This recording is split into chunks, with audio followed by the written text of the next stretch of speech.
इंसानियत का चला कारवां। अब से पहले हमारे जो 2-3 वक्ताओं ने बातचीत की वो लगातार इलेक्ट्रॉनिक मीडिया की भूमिका पर सवाल उठाने को लेकर बातचीत की, और क्योंकि मैं इलेक्ट्रॉनिक मीडिया से हूं तो इसलिए मैं ज़्यादा बात इलेक्ट्रॉनिक मीडिया की ही करूंगी। और आज का सवाल भी यही है कि सामाजिक शांति और सामाजिक सौहार्द बनाए रखने के लिए मीडिया की क्या भूमिका हो, तो इलेक्ट्रॉनिक मीडिया क्या अपनी भूमिका में खरा उतर रहा है, मैं इस पर बातचीत करना चाहती हूँ।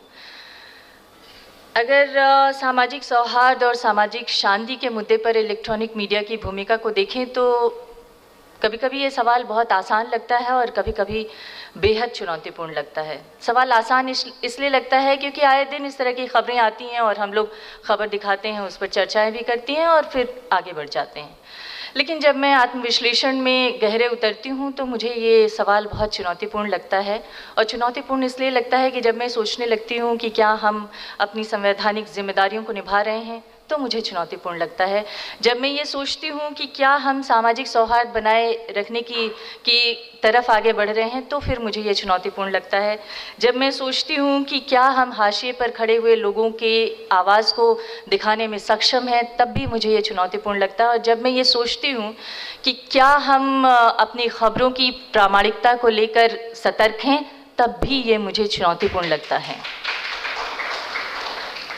बहरहाल जो चुनौती और जो संशय मेरे मन में है उन संशय पे मैं बाद में बात करूंगी। मैं आगे बढ़ती हूँ और हाल के दिनों में सामाजिक तनाव के जो 2-3 उदाहरण सामने आए हैं उसमें मीडिया ने और ख़ास तौर से इलेक्ट्रॉनिक मीडिया ने किस तरह की भूमिका निभाई है मैं उस पर बातचीत करना चाहूँगी। हमारे सामने 2 तरह के उदाहरण हैं।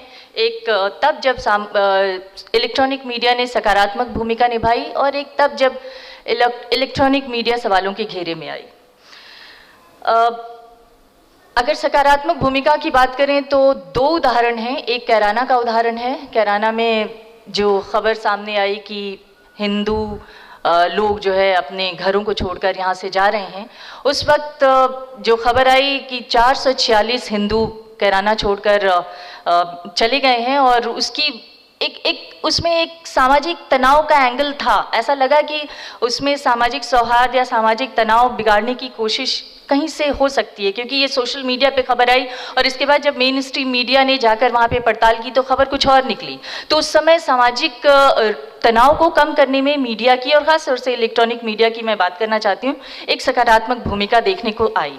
उसी तरह से अगर हम ऊना में दलितों की पिटाई के मामले की कवरेज को देखें तो वहाँ पर भी एक तनाव था और वो पहले से मौजूद था। दलितों की पिटाई का मामला या दलितों के साथ अत्याचार का मामला कोई नया नहीं है, लेकिन एक इस सामाजिक तनाव को जिस रूप में मीडिया ने सामने लाने की कोशिश की, तनाव को एक्सप्रेस करने की जगह दी, मुझे लगता है कि वो एक उसका सकारात्मक कदम था और इसके ज़रिए उसने वंचित लोगों के या जो पीड़ित लोगों की आवाज़ थी जो बरसों से दबाई गई थी उसे एक मौका दिया सामने आने का, और इस तरह से उसने सकारात्मक भूमिका निभाते हुए मुझे लगता है कि एक अच्छा अवसर दिया और एक अच्छा काम किया सामाजिक तनाव को कम करने में। लेकिन जो मीडिया का दूसरा पक्ष है उसकी तरफ भी मैं ध्यान दिलाना चाहूँगी, जिसको लेके बार बार सवाल उठाए जा रहे हैं। महिलाओं के खिलाफ अपराध की घटना हो या फिर मुस्लिम महिलाओं के ट्रिपल तलाक का मुद्दा हो या फिर कश्मीर और मुस्लिम युवकों के अधिकार का और उनके ऊपर हो रहे अत्याचार का मामला हो। जब भी महिलाओं के ऊपर हो रहे अत्याचार का मामला आता है हम आए दिन खबरें दिखाते हैं कि इस बलात्कार की घटनाएं हुई, रेप की घटनाएं हुई या महिला के साथ किसी तरह के अत्याचार की घटना हुई, लेकिन उस घटना की तह में हम नहीं जाते और ये भी नहीं बताते लोगों को कि दरअसल महिलाओं के अधिकार क्या हैं, किस तरह से वो अपने अधिकारों को हासिल कर सकती है। जब हम महिलाओं के अधिकार की बात नहीं करेंगे, सिर्फ महिलाओं के ऊपर हो रहे अत्याचार की बात करेंगे तो हम खबर को अधूरा दिखाते हैं। महिलाओं के संवैधानिक अधिकार दिलाने की बात भी हमें करनी चाहिए और यहाँ पे मुझे लगता है कि हम कहीं पीछे छूटते हैं। उसी तरह से जब मुस्लिम महिलाओं के ट्रिपल तलाक का मुद्दा सामने आता है और उस पर हम बहस करते हैं तो हम कहीं ना कहीं यूनिफॉर्म सिविल कोड की बहस में फंस जाते हैं और इस तरह से जो महिलाओं की जो मुस्लिम महिलाओं की आवाज़ है उसको हम कमज़ोर करते हैं, उनके हक की आवाज़ को हम कमज़ोर करते हैं।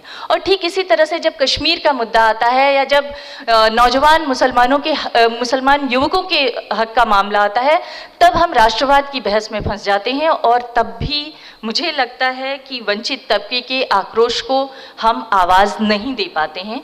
और ये एक मीडिया का दूसरा पहलू है जिसकी तरफ अभी शारदा साहब संकेत कर रहे थे।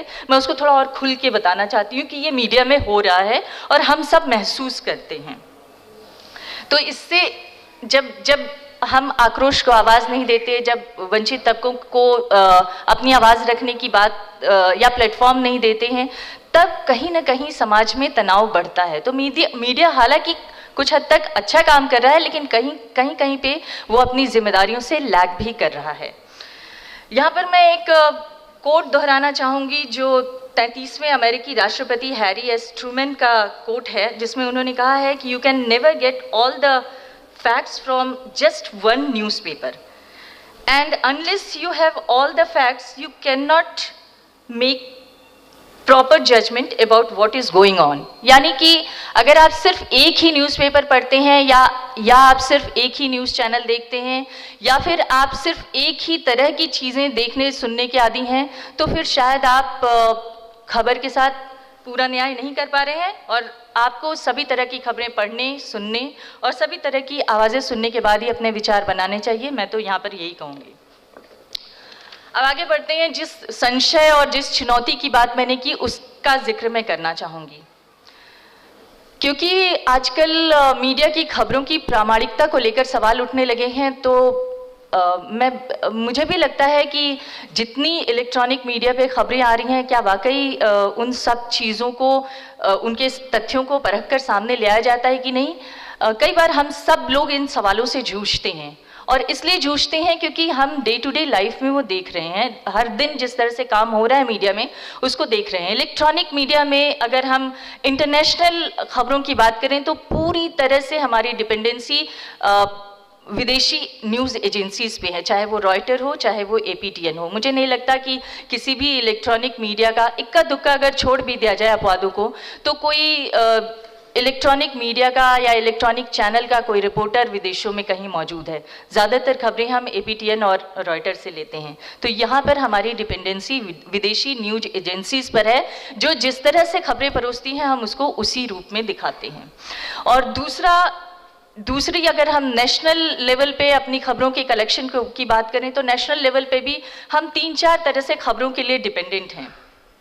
ANI, PTI जो हमारी नेशनल न्यूज़ एजेंसीज हैं वो तो हैं ही। उसके अलावा बहुत कम ऐसे इलेक्ट्रॉनिक मीडिया हैं जिनके अलग अलग राज्यों में, अलग अलग इलाकों में, ज़िलों में ब्यूरोज़ हैं। तो हम वहाँ पर, क्योंकि हमारे पास रिपोर्टर नहीं है अपने, तो हम वहाँ पर स्ट्रिंगर्स के भरोसे अपना काम चलाते हैं। और दूसरा, आजकल एक और नई टेंडेंसी देखने को मिली है कि सोशल मीडिया पर अगर कोई खबर आ रही है और कोई खबर ट्रेंड हो रही है तो उसको भी हम उठा के खबर बना लेते हैं।